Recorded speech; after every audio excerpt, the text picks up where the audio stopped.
Good afternoon and welcome to all of you. It always warms our heart when we have this type of occasion.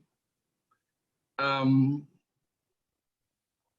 members of SDIG working hard, some of whom are here. We have Sedley, who is our tech administrator. We have Patricia, who is our manager, and myself, and I'm confident that others will be joining us. And I can see some new faces and old faces, and some I cannot see. So if I don't see you, please know that I didn't see you. It doesn't mean that we don't recognize you. We recognize everyone. What I will ask you though is if you could take a minute, go to the chat and put your name, where you are coming from, so that we can know how representative we are, because we purport ourselves to be the best diverse organization that ever existed.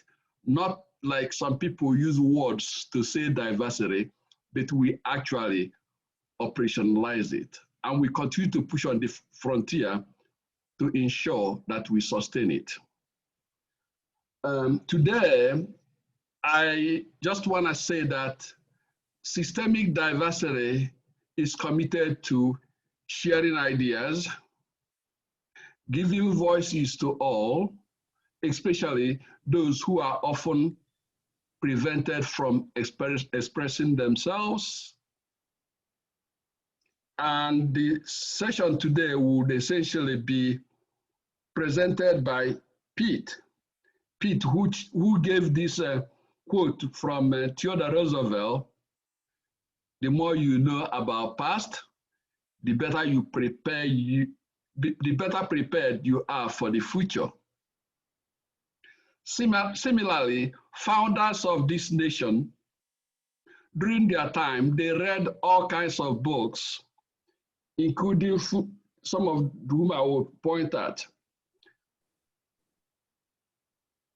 Hamilton read over and over and over again tons of books, some of which were about history of Greece and Roman Empire. John Adams read about Cicero, Roman statesman, and even at old age, he read it again. All of those things were done to ensure that the type of democracy they were working on would actually work. So today, without taking any more time, I'm gonna hand it over to Richard Hill, who has been consulting on history. But before I do that, I wanna say, I know that many of you may have been following the stupid debate where some people are saying whether or not we should teach about history, critical race theory.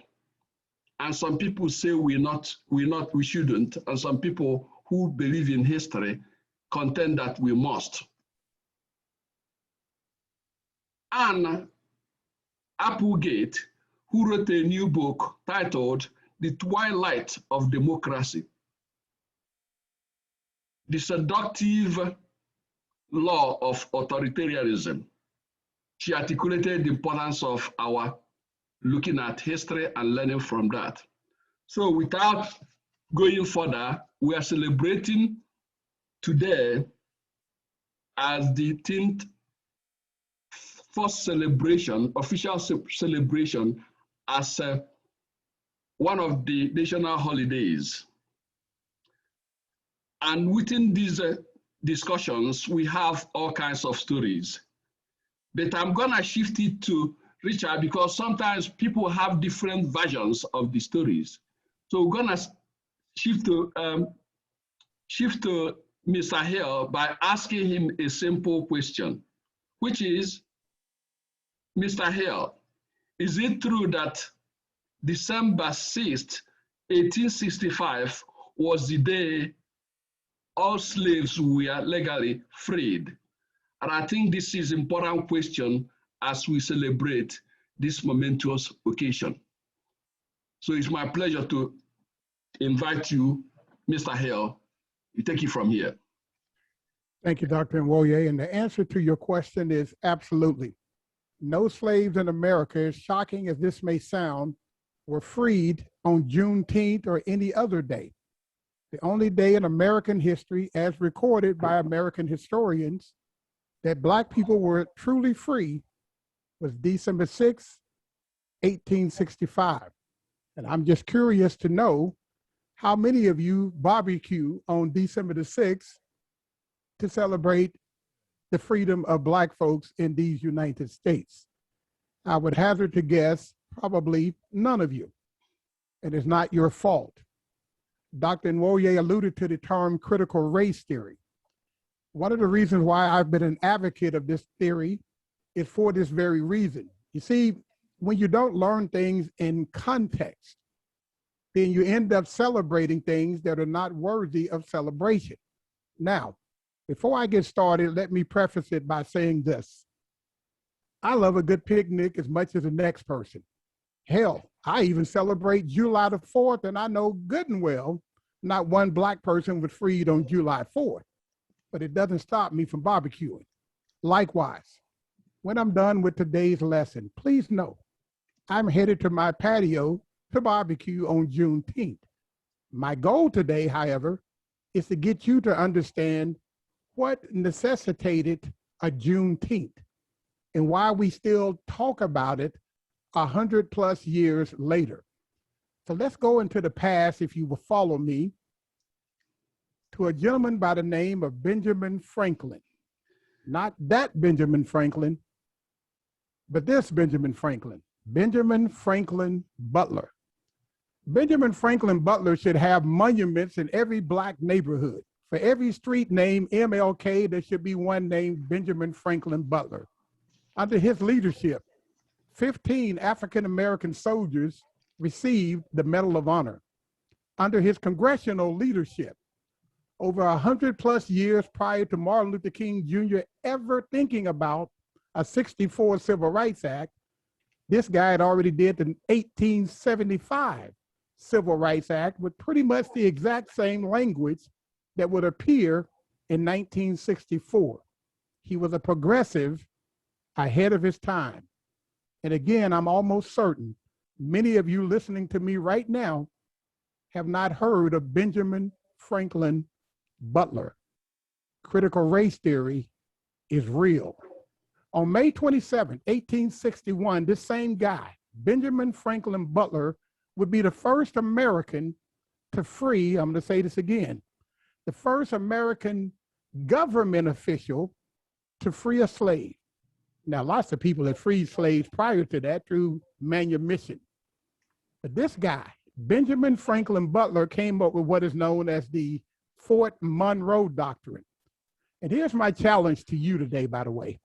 I'm pretty certain each one of you is carrying a smartphone. So as I'm telling you these dates and names, I want you to be Googling this in real time. Because when you leave here, my friends, I need for you to become disciples about Juneteenth. 1861 is where we're currently located. The date is May 27th. I want you to imagine 3 slaves have escaped their masters, Confederate soldiers in Virginia. They somehow made their way to what was known at that time, Fort Monroe, which still exists right now in Washington, D.C. There they ran into Benjamin Franklin Butler, runaway slaves. Here's the problem.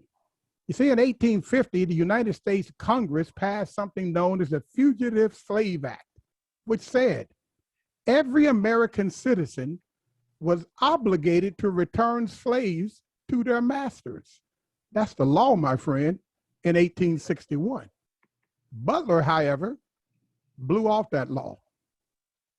He said, I'm going to claim these people are property of the United States Army, contraband of war. When Abraham Lincoln heard this, you know what he said? I like that idea. I like that idea so much, then I want Congress to do something similar. So in August of that same year, 1861, they passed, and this language is important, my friends, the Confiscation Act of 1861. What did that say? It authorized the federal government to free slaves, and this is very important, in conquered rebel territory.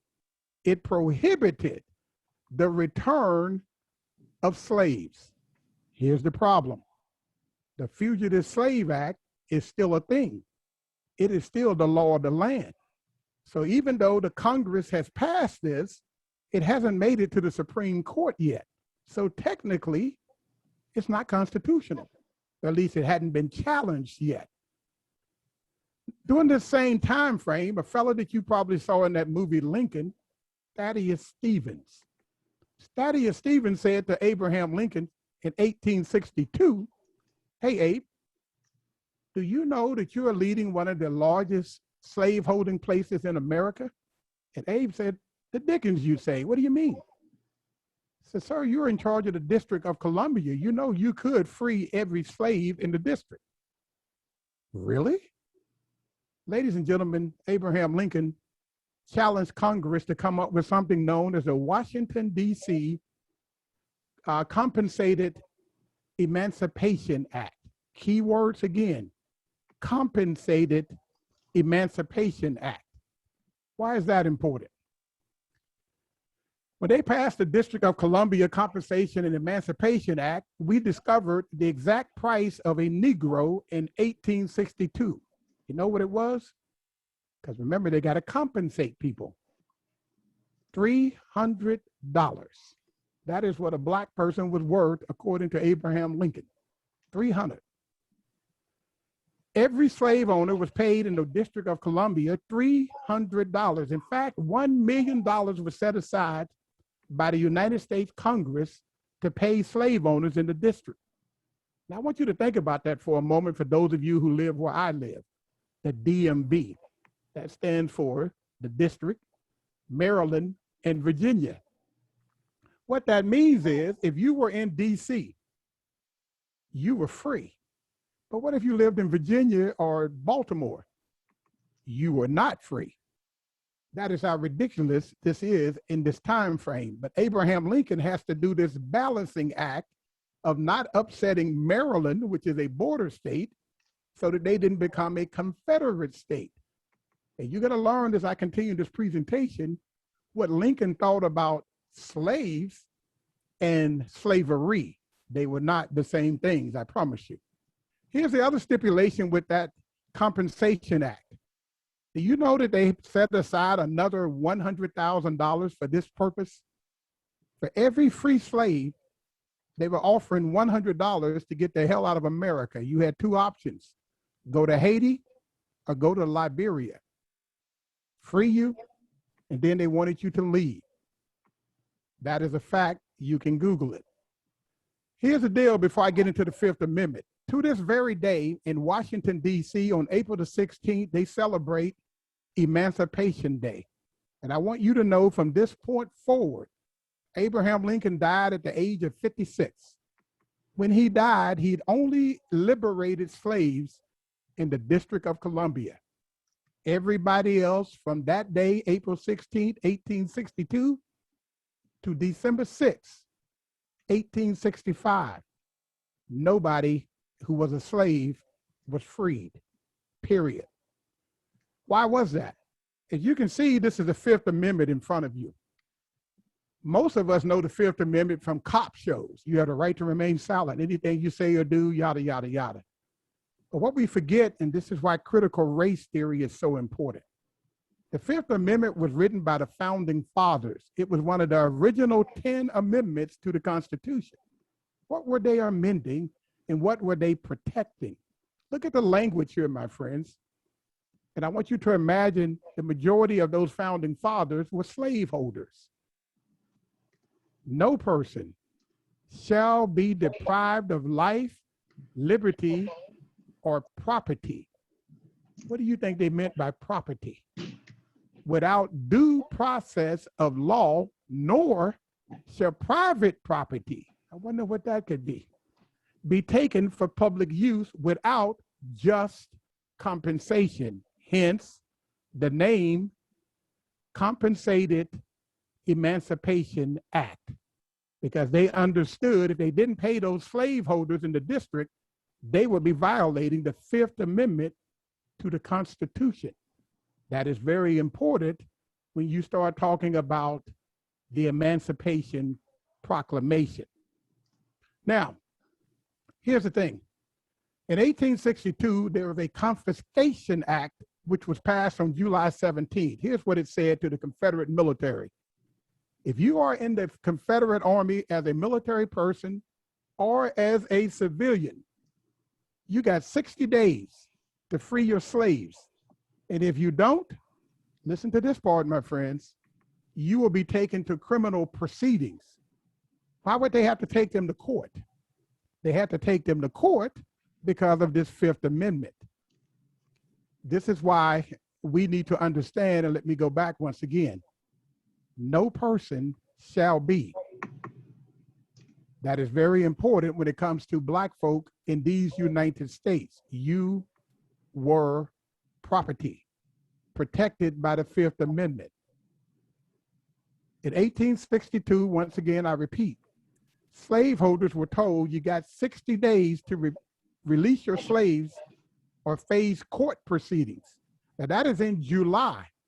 The reason why I'm giving you these dates, because I want you to see how Abraham Lincoln is starting to escalate the threats against the South. I want you to get into the mindset of Southerners. Keeping in mind, this is July 1862. Imagine you're in the South where Black people outnumber you by large numbers. On any given plantation, there could be, depending on how big it is, anywhere from 30 to 400 slaves, usually no more than 7 white people running that place. Imagine hearing this terrorist threat from Abraham Lincoln, because that's how you would view that as a Southerner. And you don't have to believe me. Later on, I'm going to quote the president of the Confederacy, Jefferson Davis, who most certainly saw Abraham Lincoln as a terrorist. It is now July 1862. We find ourselves now in September of that same year. How many of you knew Abraham Lincoln issued 3 Emancipation Proclamations? He issued the first one on April the 16th, 1862, freeing only the slaves in the district. That was Emancipation number 1. Here we find ourselves on September the 17th. He issued what they call the Preliminary Emancipation Proclamation.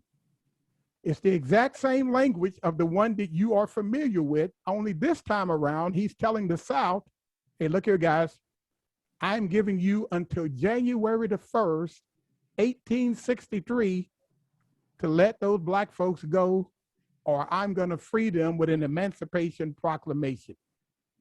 I want you to think about how absurd this is to the South. Right now, President Putin has political prisoners in Russia. Could you imagine President Biden saying to Putin, you got until January 1st, 1863 to let those political prisoners go? What do you think Putin would say? Trust me, he could care less. So did Jefferson Davis. Keep it in mind, this is September. He's telling the South, you got until January the 1st, 1863 to free those slaves, or I'm going to free them for you. But watch what the language says. It says he will free slaves only in places in rebellion. So what if I'm not in rebellion? Kentucky, Indiana, Delaware, Maryland, they were not in rebellion. So guess what? People are free in DC and they're still slaves in Baltimore, thanks to the language of the Emancipation Proclamation. But here's my question to you, critical race theory. What would have happened if the South had decided to come back into the Union in September? What would Lincoln have done with those people who were enslaved? Because according to him, if you don't come back, I will free the slaves. What was he going to do if they did come back? You don't have to wonder. Here's what he said about it. Read that for yourself, my friend. This is what Abraham Lincoln said in that same year, 1 month before.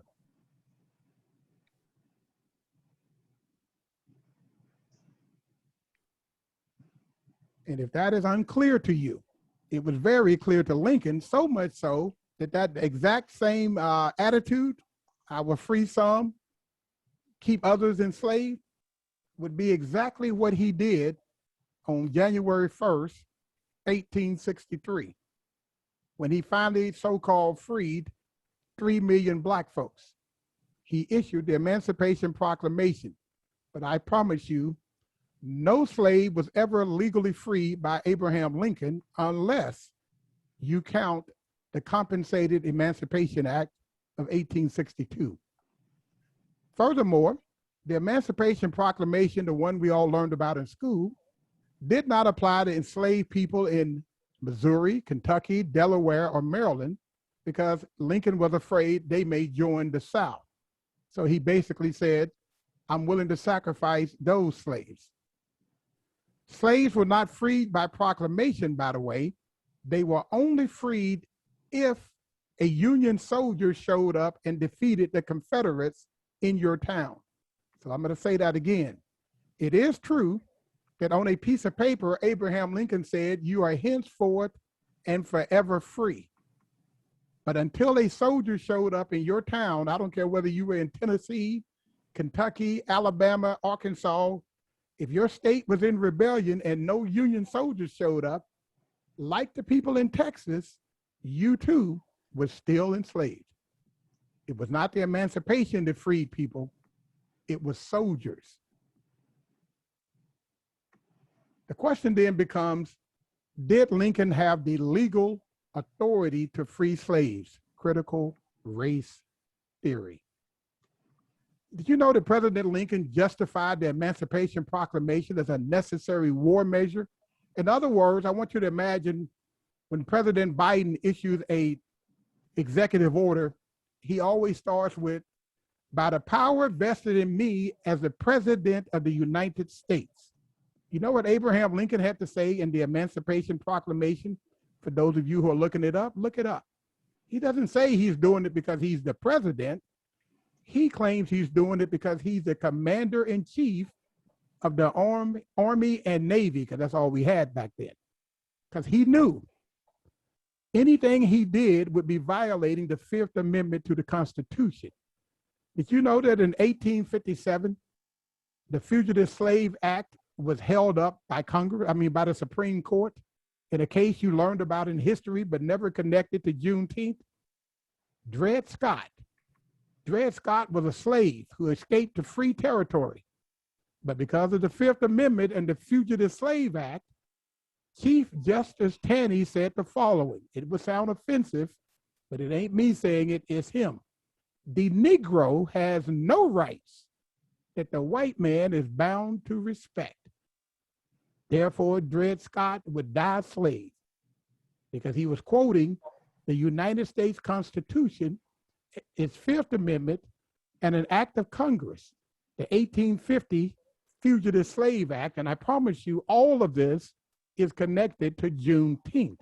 But just because we didn't learn about it in school, don't mean it ain't connected. This is the purpose of critical race theory, putting things in proper context. Dates don't lie, my friend. Take a look at these dates. Now, keep it in mind, we're talking about Juneteenth. That's June the 19th, 1865.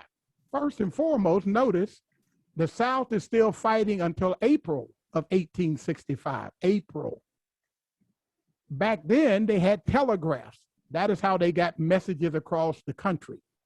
But what do you think was happening to telegraph poles as the military went through different places? I will tell you, they were tearing down those telegraph poles so that the communication lines were broken. In so doing, keep it in mind, this is April. What do you think is happening to messages that have to get to Texas? You think they're going to be slowed down or altogether absent? On June 19, 1865, 2.5 years after President Lincoln's historic Emancipation Proclamation, General Gordon Granger told Black folks on the island of Galveston, you are free and you have been freed since January 1865. What he didn't say is, even though we're saying this to you, it's really not true. It is not true because you see how I just showed up just now, me, General Granger? If I had not showed up, you still wouldn't be free. The Emancipation Proclamation would still exist, but it is completely useless without the barrel of a gun. So it is true, my friends, that General Granger showed up on the 19th. It is also true that he told those people they had been free for at least 2 years. What he didn't say was it was unenforceable for 2 reasons. Number one, we don't know if it's constitutional or not. Number 2, without soldiers present, it wouldn't mean a thing.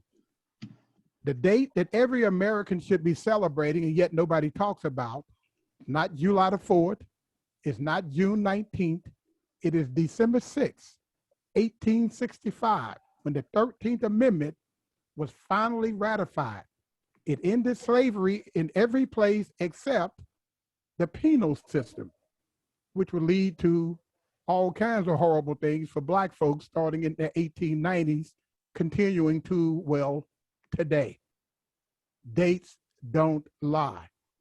I started off by saying I love a good picnic as much as everybody. But what I want this audience to understand is that while we are celebrating Juneteenth, this is why critical race theory is so important, that if we don't understand context, that all of these laws were designed to keep Black folks in their place, that it necessitated a white guy on a horse showing up in Galveston to tell a lie. You've been free since 1865. How can I say with such absolute certainty that they were not truly free?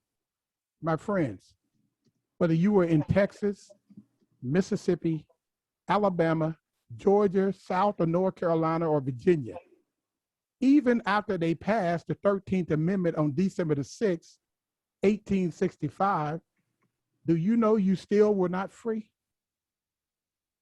The reason why I know you were still not free, you ever heard of the Reconstruction Act? They had to send soldiers throughout the South to keep those former slaves from literally being annihilated. If it wasn't for the Reconstruction Act, what would have happened to those people? I want you to think for a moment critically. You were free, you being slaves, on December the 6th, but you didn't become a citizen until 1868, 3 years later.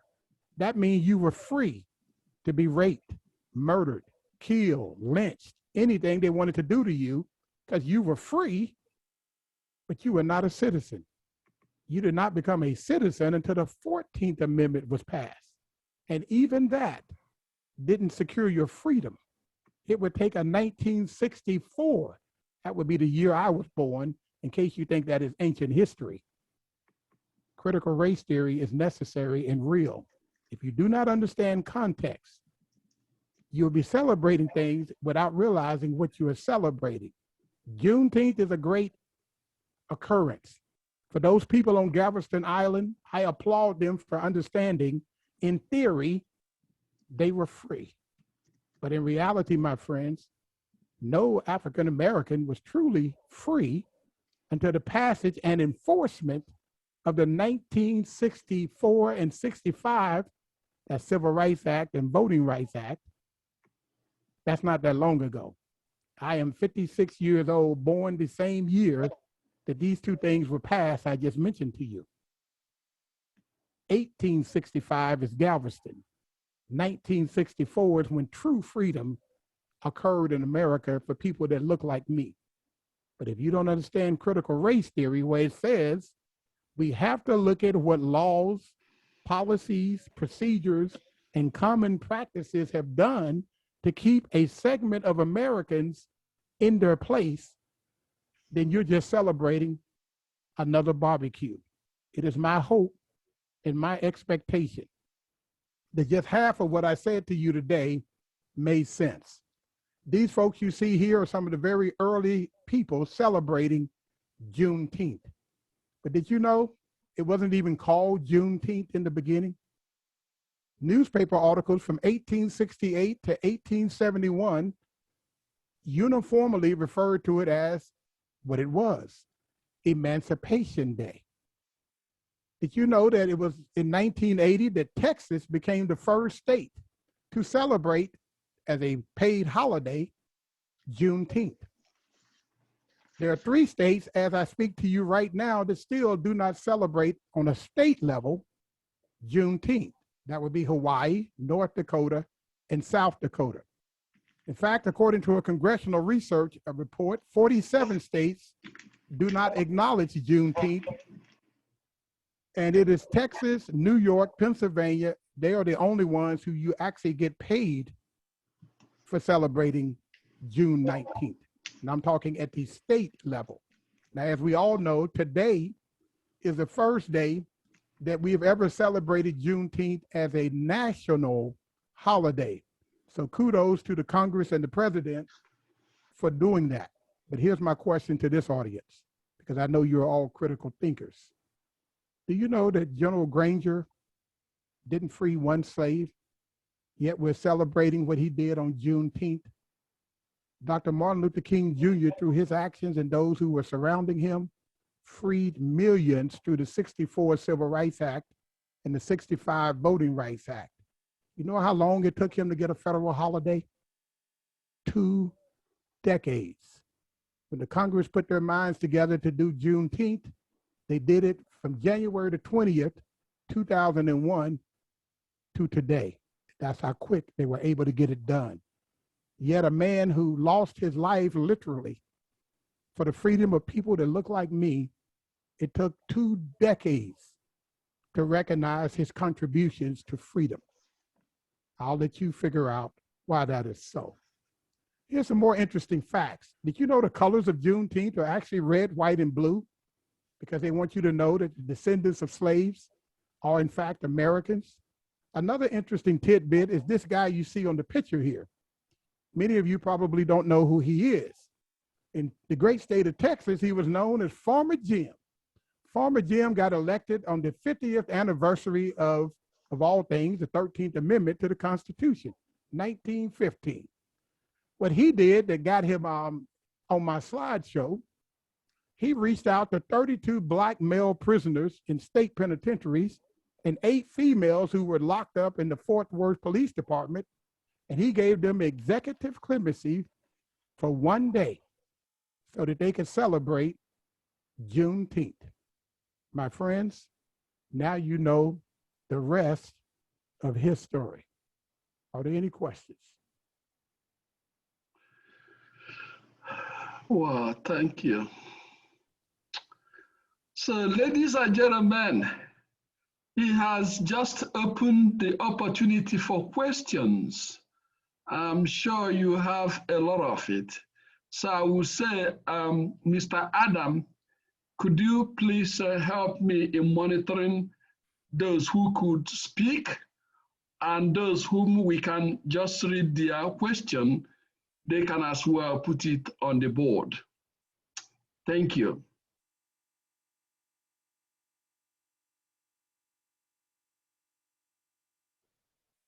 By the way, if you're looking for someone to present Black history, my area of expertise is Black history from 1865 to 1970.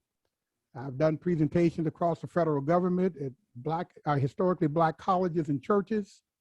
And so if you're interested in having me speak, you can use that contact information and I'll be more than happy to assist you. That's important. And Pete, I have a question for you. And the question actually stems from where you said that you're gonna be having barbecue and all those type of stuff. And as I had it, I started thinking, just like other holidays, sometimes I wonder whether most people really reflect the true meaning of these holidays. I thought that, well, some companies are already doing it, that this is an opportunity for people to do something.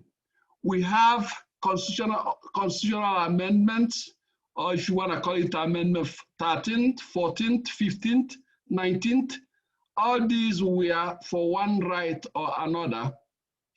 And yet, those things that were stipulated in each and every one of them are violated on a daily basis. So my question to you is, would there be ways you can encourage this audience not to take it as some people have already spoken about, that they want to enjoy holidays, they want to go to swimming pool, they want to do all those good things. I'm not against those things, but I think there are more important things. Could they use the opportunity to say the type of things we've seen, like George Floyd being killed, like women who are not treated appropriately in healthcare, the social justice system that, from my perspective, I call it social unjust system, education system that get students on the day one and determine who can do well and who cannot do well. There are a litany of things. So my question is to you, Pete, is how could we reframe our thinking to focus on some of these relevant things as some companies are doing today, such as Amazon and some of these companies I've always have hate-love relationship because of the type of things they do. But in this case, I think they're right by trying to use it to address some of the things that are not going right. So if you could address that, I would really appreciate it. So if I understood it correctly, Dr. Nwoye, the question becomes, now that we have this additional information about the Juneteenth celebration, how can we use this new knowledge and become disciples to say we're not against celebrating Juneteenth, we just want to celebrate Juneteenth in context? I'm assuming that was a question that you were asking? In a nutshell, yes. And so my response would be to each person that can hear me right now, again, please enjoy the celebration. A good example of my point is I'm a Christian. When I read certain things in the Bible, I don't necessarily agree with them, but it doesn't stop me from practicing Christianity. Likewise, just because you learned all of this new information about Juneteenth, my job today was to demonstrate how the public education system doesn't truly educate the public. And that when people are advocating for critical race theory, all they're saying is we need to understand how laws, policies, procedures, and common practices have shaped the America that we are all forced to live in today. And the more you know about how we got to Juneteenth, the more you get to understand modern day policing, modern day education depravities, modern day financial woes in certain communities. All of this stems back to, well, slavery and the laws around it. People, I'm suggesting to you that if you actually read the United States Constitution and all of the acts and amendments that it has done from 1865 to present, there is a resounding and recurring theme. It is protecting, as harsh as this may sound, white supremacy.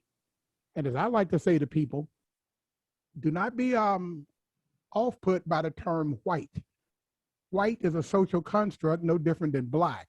It's the word supremacy or supremacy you should be concerned about. People can be as dark as me and believe in white supremacy. It's a mindset, friends. It's not pigmentation. Last I looked, Justice Clarence Thomas does not look like the grand wizard of the KKK. But his conservative philosophy aligns quite well with white supremacist doctrine. It's not a skin color when you say white supremacy, it's a mindset. And so when you leave here today, please fire up that barbecue grill, enjoy Juneteenth. but share with people the information you learned here today.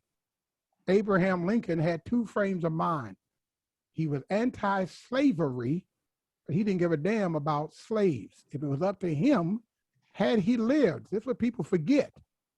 The war ended on April the 9th. Abraham Lincoln was killed about 13, 14 days later. What would have happened to Black people had he lived? He actually blamed Black people for the Civil War. It's not me saying it.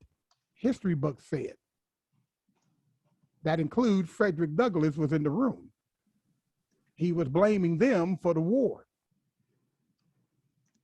If we don't understand our own Constitution and all of the laws flowing from it, we will continuously wonder, how did we get here? This is why learning things in context matters. You know, most stories, to include the Bible, start with something along the lines of, in the beginning, with the exception of American history. We just started the good parts. We don't like to go in the beginning because it makes us look bad. But if we don't look inwardly, how are we ever going to address the problems that we are enduring today? Are there any other questions? I'm happy to answer any questions you have about Juneteenth. We have quite a number of them. This one, actually from my neighbor who is asking this, says, after 160 years of avoiding the ideal in our Declaration of Independence, how can we overcome the resistance to recognizing the reality of Jim Crow, separate from, didn't get from unequal or something along that line? Did you get the question? Can you repeat that for me, Dr. Warrior? I want to make sure I address it correctly. Sure. The question is, after 160 years of avoiding the ideals in the Declaration of Independence, how can we overcome the resistance to recognizing the reality of Jim Crow? So we can stop right there, Dr. Warrior. The answer is simple. Ladies and gentlemen, please listen to me carefully. It's not a fact that we are avoiding anything. You need to understand that when they said all men are created equal, they literally meant men. They didn't give a damn about women at the time. And what they really meant were white men. And even with that, they only meant white men with money and power. That's number one. Number two, the Constitution of the United States has written in it, slavery will exist until the year of our Lord, 1808. Exist. Black people will be counted as a fraction of a human being. That's in the Constitution. And so for those of us who keep thinking, why don't they live up to the words of the Constitution or the Declaration? I promise you, my friend, they are living up to it. So you should stop saying that and start saying, when are they going to stop living up to the words of the Constitution and the Declaration of Independence? Not when will they should stop doing it. So they understand what they're doing. Trust me when I tell you that. Why do you think they love the words constitutional? Because they know good and well the Constitution is designed to protect a certain class of people. That's why they love to send things to the Supreme Court. So for whoever asked that question, please look at it the opposite way you're looking at it. Not that they need to stop doing something, or you said, when are they going to start? It's not the starting, it's the stopping.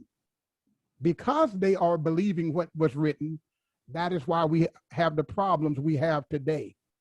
You see, my friends, I want you to think about it this way. One of the classes I teach is cognitive diversity. How much cognitive diversity do you think was in the room for the founding fathers? You had two major thoughts in that room. Slavery can last this long, or slavery should not be here at all. There were no women in the room. There were no people of color. And so why are we shocked and surprised when people of color and women are the ones catching the most hell when it comes to constitutionality? Because the Constitution never considered you. And even with all of its amendments, they can always be challenged and overturned. Remember, I told you about that first Civil Rights Act of 1875? It lasted until 1883, when it was declared, wait for it, unconstitutional. Again, I realize this is difficult for us to get. This is why critical race theory should be taught, because then none of us would be surprised, because we would get in the beginning stories, not the middle of a story, and now we're left trying to figure out, how did we get here? All right, Mr. Pete, we have a couple of more questions. Okay. And this one, it says, obviously, this is somebody who listened to your speech or your discussion. It says, so we recognized 19th out of the tradition. How do we start the process of initiating another tradition for December the 6th? Yeah, that's a good question. It's the same way we got Dr. Martin Luther King Jr.'s holiday. People got in the streets and they protested. The same way you got Juneteenth. People were advocating for it behind the scenes or wherever they were advocating. It didn't just happen. The problem you're going to have now, ladies and gentlemen, and this is why I call these things shiny objects. You need to ask yourself this critical question. Why now?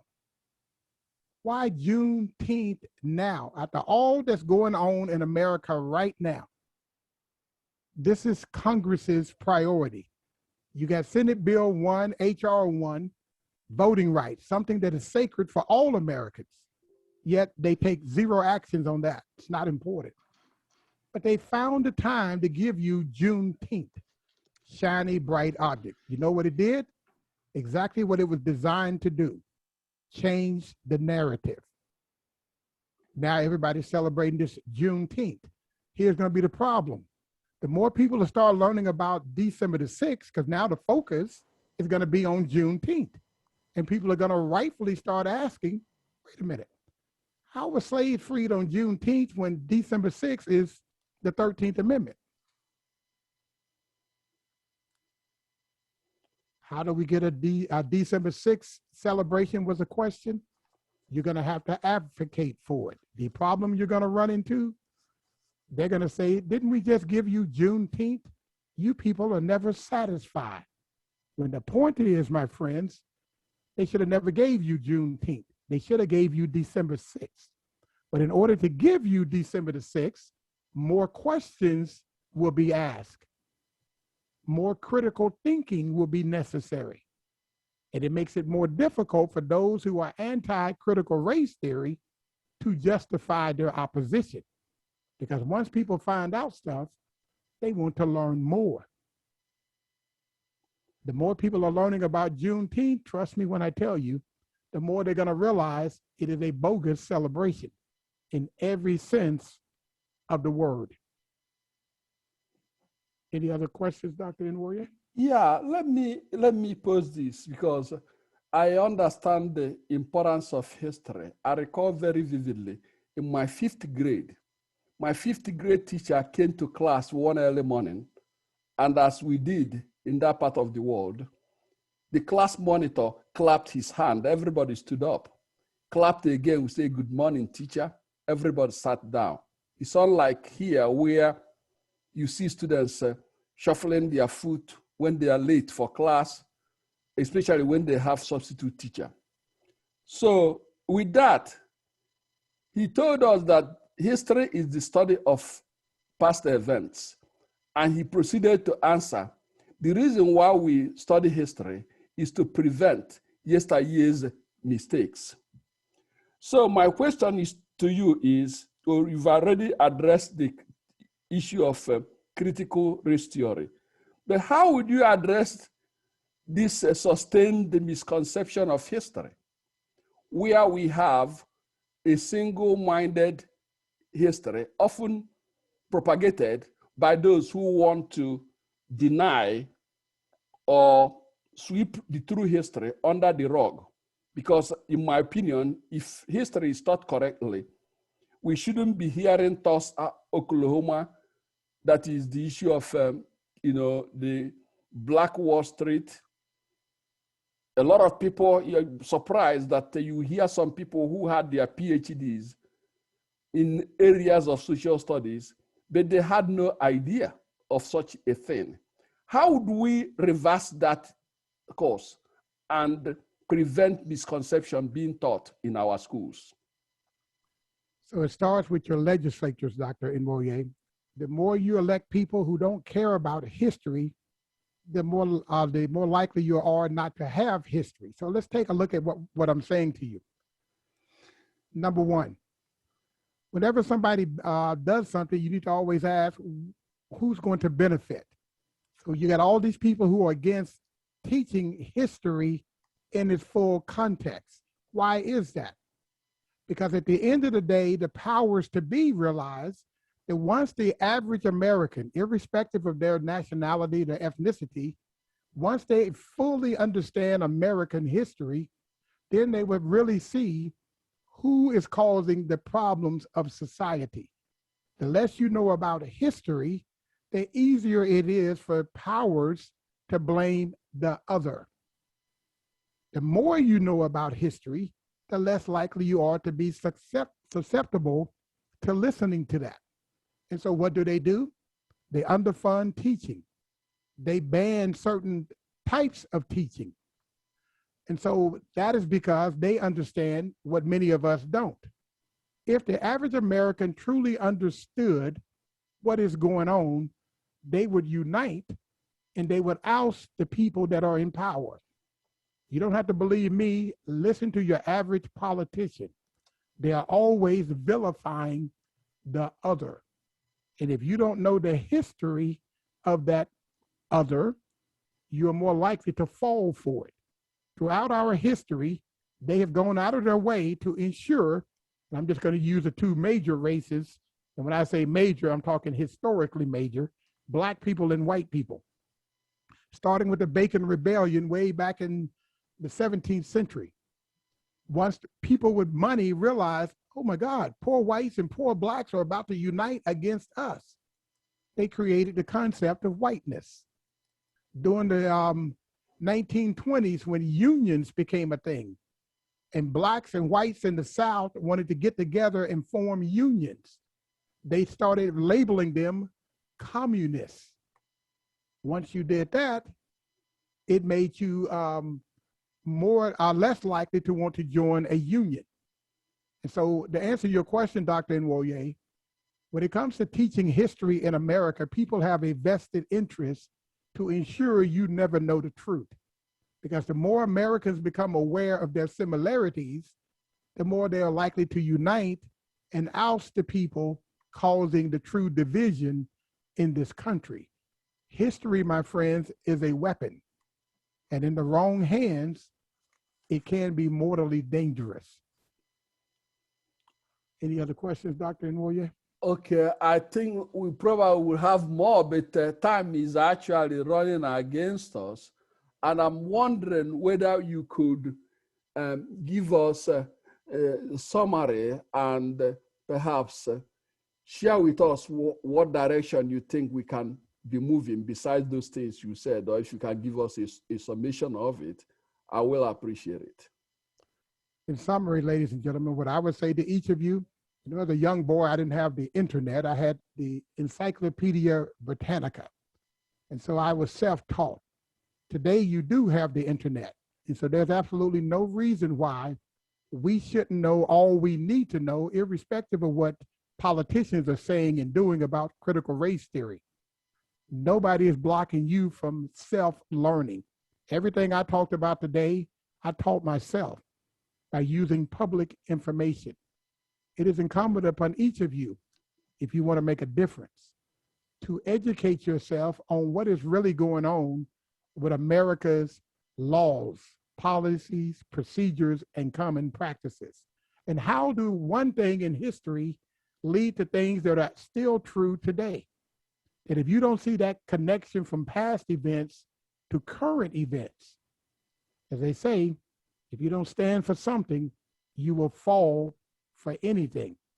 So my advice to all of you, when you leave here today, use what I told you today to build on your own knowledge. I didn't tell you everything because there was not enough time. There was lots of stuff I had to leave out. But I assure you, the internet is full of information and it's free, at least for now. But once the powers to be realize you have the power to teach yourself, then it may not be free much longer. So while it is free, I think you should be learning history. I'm going to give you one little reason why what I'm telling you is so true. I grew up in a town called Oxford, Mississippi, named after Oxford, England.